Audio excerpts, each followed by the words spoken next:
माननीय उपराज्यपाल महोदय श्री देवेंद्र कुमार जोशी जी, यहाँ उपस्थित अलग अलग पार्टी से राजनीतिक दलों से पधारे हुए सभी नेतागण, भारत सरकार के गृह सचिव, अंडमान प्रशासन के मुख्य सचिव lieutenant general Ajay Singh ji, DGP Satyendra Garg ji, और आज इस छोटे से मगर बहुत महत्वपूर्ण कार्यक्रम में आए हुए प्यारे भाइयों और बहनों को नमस्कार। आज जब मैं उपराज्यपाल महोदय के साथ इस सुभाष बोस द्वीप की धरती पर जब कदम रखा तब मैं बहुत रोमांचित, और बड़ा स्वाभाविक है रोमांच होना, बड़ा स्वाभाविक है हर्ष आना, बड़ा स्वाभाविक है गर्व होता, क्योंकि सालों से हम अंग्रेजों के खिलाफ जो लड़ाई लड़ते थे, देश को आजाद कराने की, उसका पूर्ण स्वराज भले 1947 में मिला हो, 15 अगस्त 1947 को, मगर 1943 में भारत का एक हिस्सा भले 2 साल के लिए ही अंग्रेजों की चुंगाल से मुक्त कराने का काम सुभाष बाबू ने किया था, प्रिय नेताजी ने किया था, और ये वही जगह है जिसको अंग्रेजों से मुक्त कराने का काम है। और देश भर के लिए, देश भर के देशभक्तों के लिए, और विशेषकर देश की युवा पीढ़ी के लिए ये बहुत महत्वपूर्ण स्थान बनना चाहिए, क्योंकि यही हिस्सा है जहां पहली बार नेताजी ने 2 रात यहीं पर गुजारी थी, और यहां से सामने हमारा प्यारा तिरंगा, 100 फुट ऊंचा तिरंगा जो दिखाई पड़ता है, वहां पहली बार नेताजी ने तिरंगे को फहराने का काम किया था। मित्रों, हम आजादी के अमृत महोत्सव को देश भर में मनाने का काम कर रहे हैं, और आजादी के अमृत महोत्सव के माध्यम से बच्चों और युवाओं में देशभक्ति की भावना जगाना चाहते हैं, और देशभक्ति की भावना के आधार पर ही वो नए भारत के निर्माण में लगे, महान भारत के निर्माण में लगे। और मोदी जी ने जो स्वप्न देखा है कि हमारा भारत पूरी दुनिया में महान भारत बनकर अपना उचित स्थान प्राप्त करे, उस दिशा में हमारी नई पीढ़ी आगे बढ़े। इसलिए मैं 2 दिन से अंडमान हूं, कल सुबह तक हूं, दोपहर तक हूं। ये अंडमान निकोबार अपने आप में एक मायने में एक प्रकार का आजादी के आंदोलन का तीर्थ स्थान है।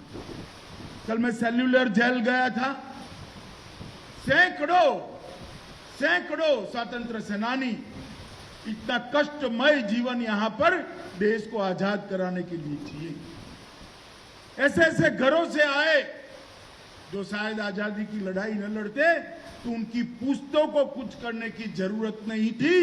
ऐसा सुख, चैन, वैभव मां भारती के चरणों में बलिदान कर कर आज काला पानी की सजा यहां पर उन्होंने भोगी।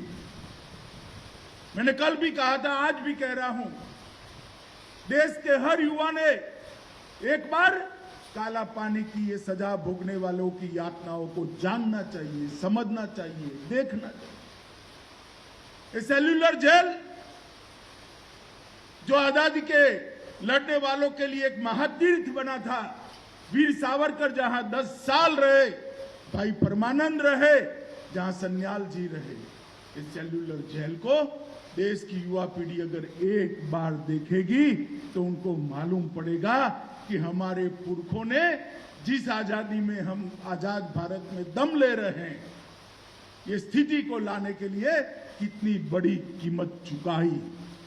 और मैं मानता हूं कि सेलुलर जेल के अंदर जाकर जब तक कोई आत्माओं के चित्रण का और साउंड एंड लाइट प्रोग्राम के अंदर उस वक्त की स्थिति का वर्णन नहीं देखता, इसकी कल्पना ही नहीं की जा सकती। इतनी घोर यातनाओं को सहन करने के बाद भी वो आजादी के लिए लड़ते रहे। पूरे परिवार तबाह हो गए, पूरे जीवन तबाह हो गए। किसी ने अपनी उज्जवल कैरियर को, पढ़ाई लिखाई को छोड़कर आजादी के लिए कूद पड़े। सन 57 में कितने राजे, महाराजे, सेनानी, जमींदार अंग्रेजों को खिलाफ लड़कर यहां पर ये द्वीपों पर अपना जीवन काटने के लिए आए। और आजादी के अमृत महोत्सव में मैं इतना ही कहना चाहता हूं कि यहां आते ही एक अलग प्रेरणा की अनुभूति हुई। यहां की हवाओं में आज भी वीर सावरकर और नेताजी सुभाष चंद्र बोस का संदेश घुला मिला है, आज भी जरा भी डाइल्यूट नहीं हुआ। मेरा देश भर के युवाओं को अनुरोध है कि एक बार अंडमान निकोबार जरूर आइए और आजादी की लड़ाई के तीर्थ स्थल को यहां आकर जरूर देखिए। मित्रों, मोदी जी ने इसीलिए यहां तीन द्वीप का नाम शहीद स्वराज और सुभाष ब्रिज रखा, जिससे आने वाली पीढ़ियां प्रेरणा ले सके कि इन लोगों ने, हमारे पुरखों ने जो लड़ाई लड़ी, अब देश आजाद हो गया है, उनके स्वप्नों के भारत बनाने की जिम्मेदारी हमारी है। नेताजी के स्वप्नों का भारत बनाना, वीर सावरकर के स्वप्न का भारत बनाना, ढेर सारे ज्ञात अज्ञात, नामी अनामी शहीदों के स्वप्नों का भारत बनाने की जिम्मेदारी आज की युवा पीढ़ी, हम लोगों को। और मित्रों, मैं फिर से एक बार कल भी कहा था, आज भी कह रहा हूं कि हमें आजादी के लिए लड़ने का मौका नहीं मिला, हमारा जन्म ही नहीं हुआ, परंतु आजादी के लिए मरने का मौका तो हमसे छीना जा सकता है क्योंकि देश आजाद हो गया है, परंतु भारत के लिए जीने का मौका हमसे कोई नहीं छीन सकता। हमारे जीवन को हम भारत के विकास के लिए, भारत की उन्नति के लिए और भारत के गौरव के लिए समर्पित करना चाहे तो कोई नहीं रोक सकता। और यही है आजादी के अमृत महोत्सव का हमारा लक्ष्य। मित्रों, आज मैं जब यहां आया हूं, आजादी का अमृत महोत्सव भी चल रहा है और सुभाष बाबू का 125वां वर्ष भी चल रहा है। इसी पवित्र दिन पर, वर्ष में मैं आज यहां आया जहां 30 दिसंबर 1943 में सुभाष बाबू ने आजाद भारत की मुक्त हवा में सांस लेकर अपने तिरंगे को फहराया था। मित्रों, नेताजी को, उनके जीवन को जब भी देखते हैं तो हमें हमेशा महसूस होता है कि नेताजी के साथ अन्याय हुआ। आजादी के आंदोलन के इतिहास का एक तेजस्वी तारा, ध्रुव तारा, आज जब बच्चे इतिहास पढ़ते हैं और उसको देखते हैं तो मुझे लगता है जितना महत्व नेताजी को मिलना चाहिए उतना महत्व शायद नेताजी को नहीं मिला।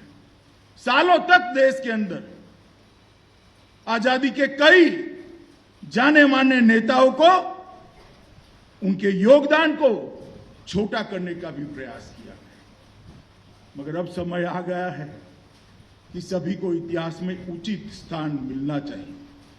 जिनका योगदान था, जिनका बलिदान था, जिन्होंने जीवन न्यौछावर करे, उनको इतिहास में जगह मिलनी चाहिए, गौरवपूर्ण जगह मिलनी चाहिए। और इसीलिए इस द्वीप का नाम नेताजी सुभाष के नाम पर रखने का काम नरेंद्र मोदी जी ने किया है। मित्रों, सरदार पटेल के साथ भी कुछ इसी प्रकार का अन्याय हुआ। आज हम जिस भारतीय संघ को, गणराज्य को देख रहे हैं, कोई कल्पना कर सकता है 350 से ज्यादा रियासतों को जोड़ने का काम अगर सरदार साहब 1-1.5 साल के कम अंतराल में न करते तो भारत का अस्तित्व हो जाता। अंग्रेज तो उनको जो करना था वो कर दिया था, सबको मुक्त कर दिया। आप यहां पर भी जा सकते हैं, वहां पर भी जा सकते हैं, स्वतंत्र भी रह सकते हैं। ये सारी रियासतों को जोड़ने का काम और एक मजबूत भारत बनाने का काम सरदार पटेल ने किया।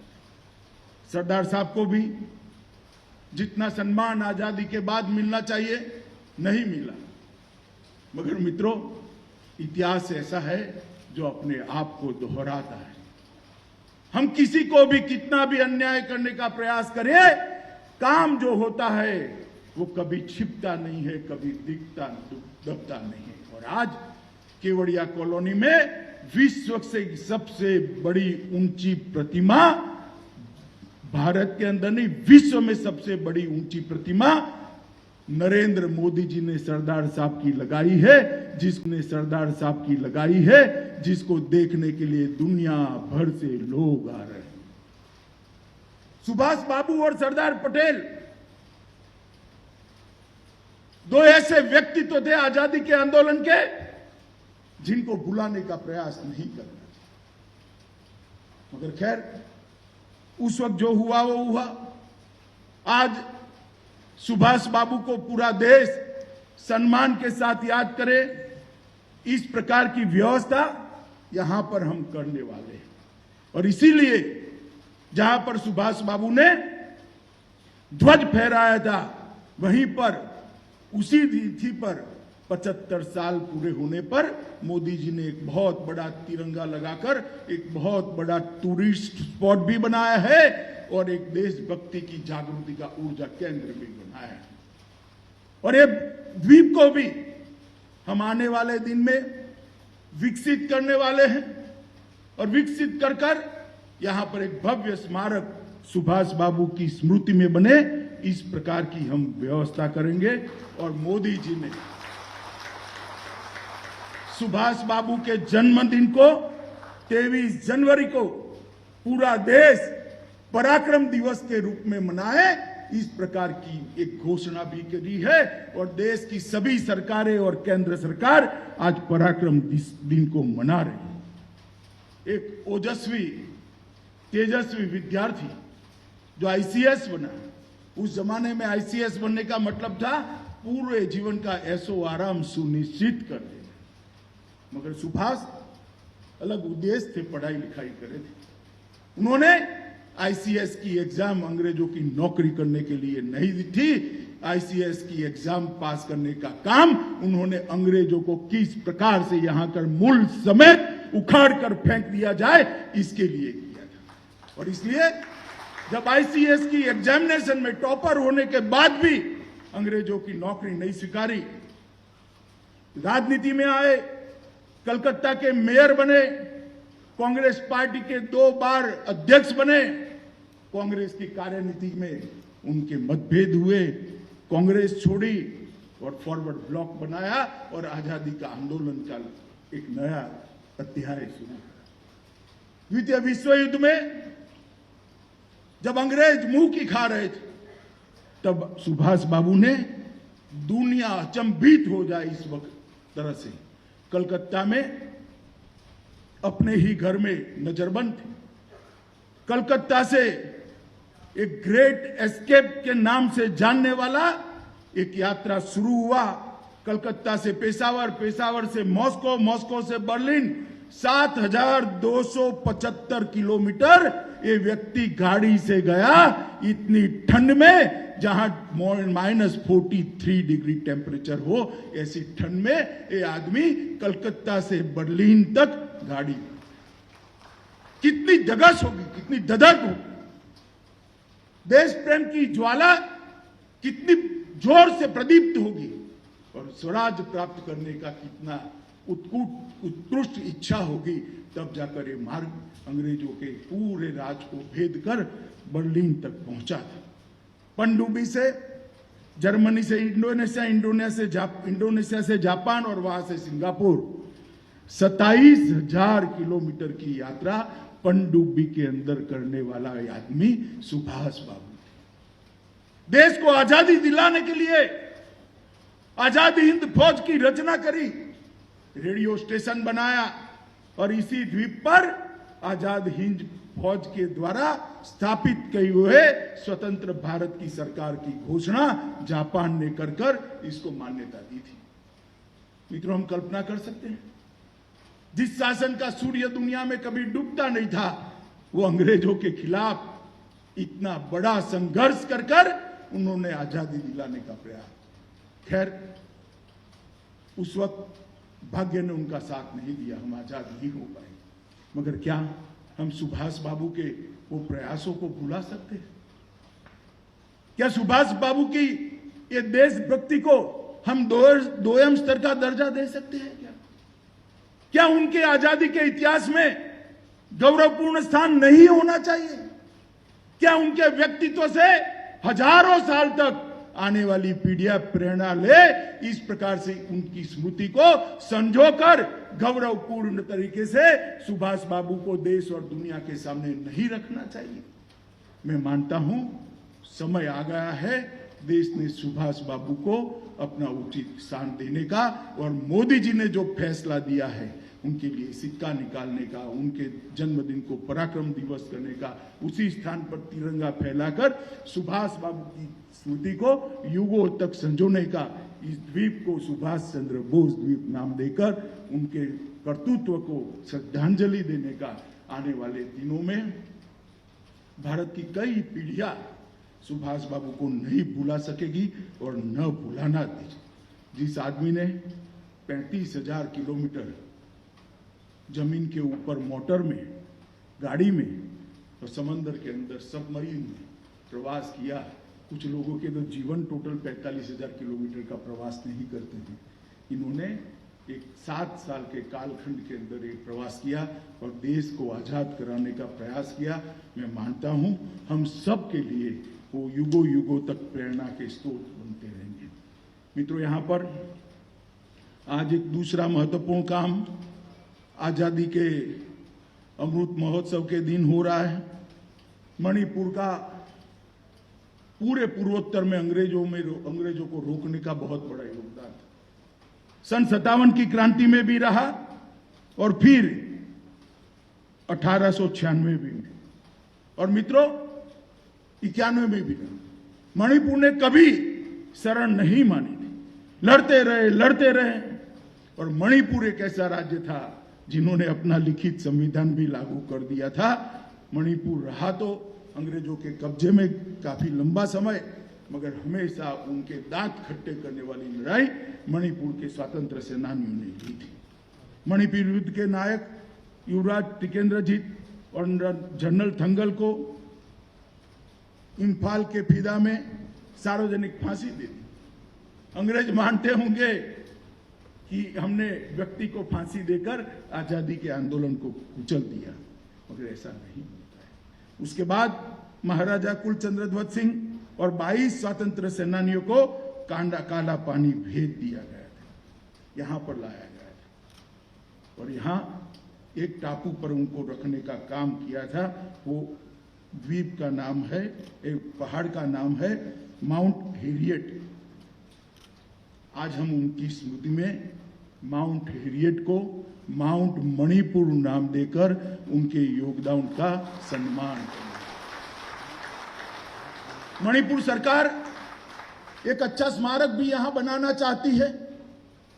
ये स्मारक भी देश भर के पर्यटकों को, देश भर के युवाओं को, देश भर की नई पीढ़ी को किस प्रकार से सीमित संसाधनों के साथ भी लड़ा जा सकता है, और लड़ाई ऐसी लड़ना जिसमें हार भींत पर लिखी हुई दिखाई पड़ती थी, सुनिश्चित थी, और यह भी तय था कि हारने के बाद कोई समाधान नहीं मिलने वाला है, या तो फांसी होगी या काला पानी होगी, मगर लड़े मरे बचे वो काला पानी में आकर जेल काटे। यह आजादी का जो जज्बा है उसने आज हमें आजाद हिंदुस्तान दिलाया है। आजाद हिंदुस्तान दिलाने वाले को, आजाद हिंदुस्तान के लिए प्रयास करने वाले को हम कभी भुला नहीं सकते। और नरेंद्र मोदी जी ने हमेशा देश के लिए जो लड़ते थे इनका सम्मान करने का काम किया। 2014 में जब मोदी सरकार आई, सालों से हमारी सेना के तीनों विभाग, थल सेना, जल सेना, वायु सेना, 1 रैंक 1 पेंशन की मांग करती थी, कोई इसको पूरा नहीं करता था। नरेंद्र मोदी सरकार ने एक झटके में 1 रैंक 1 पेंशन की मांग को पूरा किया। और इसमें रुपये पैसे का सवाल नहीं, इसमें जो देश की चिंता करता है उसकी चिंता देश की सरकार करे, इस प्रकार के संवेदना वाले भाव का सवाल। तनख्वाहें नहीं होती। अपने जीवन के सबसे अच्छे साल देश की सीमाओं पर -43 डिग्री टेम्परेचर से लेकर 43 डिग्री टेम्परेचर पर जो निकालते हैं, जो दरिया में रहते हैं, जो हवाओं में रहते हैं, उनके परिवारों को मालूम पड़ना चाहिए कि हमारा घर का बेटा, हमारा मेरे घर का पति और बाप अगर देश के लिए करता है तो देश भी इसकी चिंता करता है। और भाव को मूर्त स्वरूप देने का काम नरेंद्र भाई ने किया। मित्रों, आज अंडमान निकोबार द्वीप समूह जब आने वाले दिनों में हम चाहते हैं कि सभी देशभक्तों का ये तीर्थ स्थान बने, दुनिया भर से, देश भर से लोग यहां पर आए, टूरिस्ट बनकर आए, आजादी की ये लड़ाई की जानकारी जान लेने के जिज्ञासु बनकर आए और यहां से प्रेरणा लेकर देश के लिए जीने का संकल्प लेकर जाए। तब यहां पर विकास और इंफ्रास्ट्रक्चर होना बहुत जरूरी है। अभी आपने लंबा लिस्ट देखा, जोशी जी और भी मुझे समझा रहे थे बहुत सारा, मगर एक बात मुझे कहना है कि एडमिरल जोशी के आने के बाद जो योजनाएं वो शुरू होती है वो समय पर पूरी होने की शुरुआत हो गई और मुझे भरोसा है कि सारी योजनाएं समय पर पूरी होगी और अंडमान का विकास सुनिश्चित होने वाला है। आज यहां पर 14 परियोजनाओं का उद्घाटन हुआ है, उसका कुल मूल्य 299 करोड़ है और 12 परियोजनाओं का शिलान्यास हुआ है, उसका मूल्य 643 करोड़ है। अंडमान द्वीप के छोटे से क्षेत्र के अंदर 943 करोड़, लगभग 1000 करोड़ के विकास के काम का आज मोदी सरकार शुरुआत कर रही है। या तो वो काम समाप्त हुए या तो इसके, और ये जो आज एक ब्रिज का लोकार्पण हुआ, वो ब्रिज को भी हमने आजाद हिंद फौज ब्रिज नाम देने का निर्णय किया है मोदी जी ने। और मुझे आनंद है कि ब्रिज पर से गुजरने वाला हर व्यक्ति नेताजी के 35 किलोमीटर के प्रवास, 35,000 किलोमीटर के प्रवास का, उनके साहस का, उनके पराक्रम को हमेशा श्रद्धांजलि देता हुआ एक छोर से दूसरे छोर पर जाएगा। आज बहुत बड़ा काम हुआ है। इसी प्रकार से ढेर सारे काम हुए, मैं कामों को रिपीट करना नहीं चाहता, आपने देखा है, मगर मैं इतना जरूर कहना चाहता हूं कि जल आपूर्ति और स्वच्छता के लिए जो काम हुआ है और स्वास्थ्य के लिए काम हुआ है, एक महीने में यहां पर, क्योंकि ये तीनों स्वास्थ्य से जुड़ी हुई चीजें, अच्छा जल, शुद्ध जल भी स्वास्थ्य के लिए बहुत महत्वपूर्ण है, स्वच्छता भी स्वास्थ्य के लिए बहुत महत्वपूर्ण है और स्वास्थ्य को संभालना भी, इसकी जांच होना भी बहुत महत्वपूर्ण है। यहाँ पर हृदय रोग के सारे दर्दियों के लिए किया है, एक नई सुविधा करी है, एंजियोप्लास्टी भी यहाँ पर हो पाएगी, पेसमेकर भी रखा जा सकेगा। इसके साथ साथ यहाँ पर आयुष का अस्पताल भी बना है और 49 वेलनेस सेंटर कम हेल्थ सेंटर बना है, 49 वेलनेस सेंटर। सरकार में जो चीज जरूरी होती है वो ही बनती है, मगर आज 49 का आंकड़ा देखकर कल रात को मैं पढ़ रहा था और अभी उद्घाटन कर रहा था, मुझे विचार आया कि कितने सालों तक, 75 साल तक ये जरूरियात को पूरा नहीं किया गया था। मुझे बहुत आनंद है कि आज नरेंद्र मोदी सरकार इसकी चिंता कर कर इसको पूरा करने जा रही है। इसी तरह से घन और प्रवाही कचरे के निकाल के लिए भी ढेर सारी व्यवस्था की है। यहाँ पर कई प्रकार के प्रशासन में दक्षता लाने के लिए, इसके मॉनिटरिंग के लिए विद्युत के क्षेत्र में और प्रशासन इन जनरल, सामान्य प्रशासन के अंदर भी अच्छे मॉनिटरिंग सेंटर बनाने का काम भी हुआ है। और ढेर सारी परियोजनाएं मिली। मैं अभी बताना नहीं चाहता, मगर मैं फिर आऊँगा तब जरूर बताऊँगा। मैं आज एक एरियल सर्वे कर भी आया हूँ, मन में कुछ संकल्प लिए हैं और इसका एडमिनिस्ट्रेटिव रूप समाप्त होने के बाद जरूर घोषणा करेंगे। मगर मैं एक ही बात अंडमान निकोबार के द्वीप समूह में कहकर जाता हूं कि ये आज़ादी के दीवानों का महातीर्थ है और अब युवा पीढ़ी के लिए ये तीर्थ स्थान बन जाए, इस प्रकार की सभी सुविधाएं, उत्कृष्ट सुविधाएं हम अंडमान निकोबार के अंदर करने के लिए निर्णय किया है, संकल्प किया है और इसमें अब ज्यादा देर भी नहीं लगेगी। मित्रों, आज विपरीत मौसम होने के बावजूद बारिश भी काफी तेज और जोर की हो रही थी। आप सब इतनी बड़ी संख्या में आए हैं, मुझे अच्छा लगा। और फिर से एक बार मैं कहना चाहता हूं, सुभाष बाबू की कीर्ति को, सुभाष बाबू के पराक्रम को ये देश युगों युगों तक याद करे। इस प्रकार का यहाँ पर अंडमान निकोबार को उनका स्मारक बनाएंगे और यहाँ से घोषणा होगी कि हमारी आज़ादी को कोई छू नहीं सकता। ये आज़ादी लाखों करोड़ों बलिदानियों के बलिदान के आधार पर हमें मिली है। आज़ादी के अमृत महोत्सव और सुभाष बाबू के 125वें वर्ष के अंदर ये काम हुआ है, इसका मुझे आनंद है। फिर से एक बार सभी अंडमान निकोबार द्वीप समूह के नागरिकों को ये सारे विकास के जो काम हुए हैं इसके लिए बहुत बहुत शुभकामनाएं और अभिनंदन देकर मेरी बात को समाप्त करता हूं। वंदे मातरम।